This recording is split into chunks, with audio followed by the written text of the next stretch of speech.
I've always been really involved with nature and stuff back home. Like I always went kayaking and hiking and rappelling, rock climbing with my dad since I was 11, maybe younger, the kayaking, maybe since I was about 6.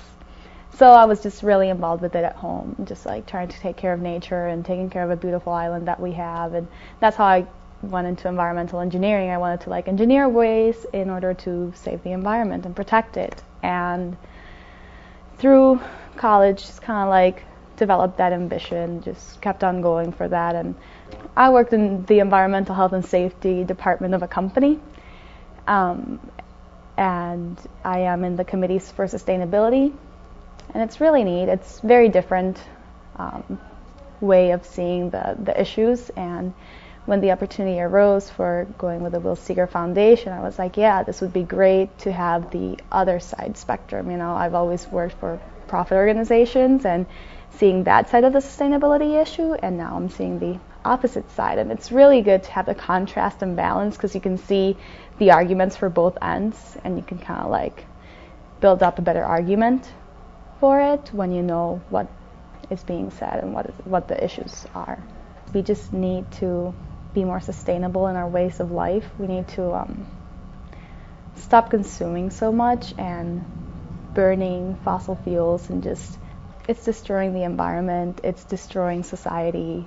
It's just not a sustainable economy. There's better practices, and as a society we've developed a lot so far. And we just need to find a way in which we need to function better, have more social justice, have justice for everybody, have more of an economic justice. It's the reality of it, you know. There's better practices, and I mean, I know the environment changes, but it is not through human force, and it's the anthropogenic forcing of us that's making the big catastrophic changes, and it's just hurting a lot the people that sometimes don't even have a say on it. So we just need to be helping each other and just trying to protect each other.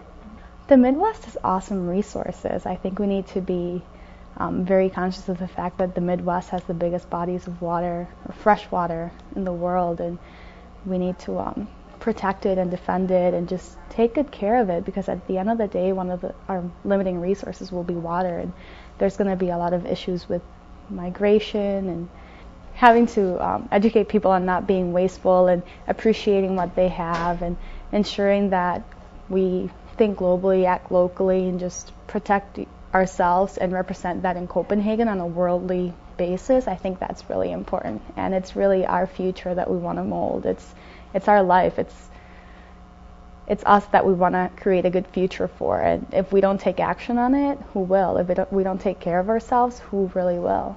Throughout my entire education, I was taking all engineering courses, so it was all like really math, science oriented. And last year I took a course on environmental ethics, and I was actually put in a room with a lot of people that none of them were really sciencey, techie kind of people.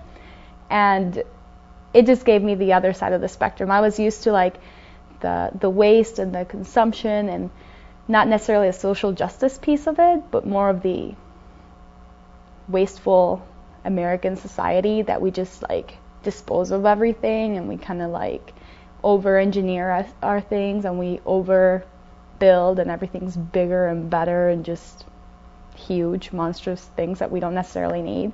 And when I saw the social aspect of it, that's what really like triggered a different side of it for me.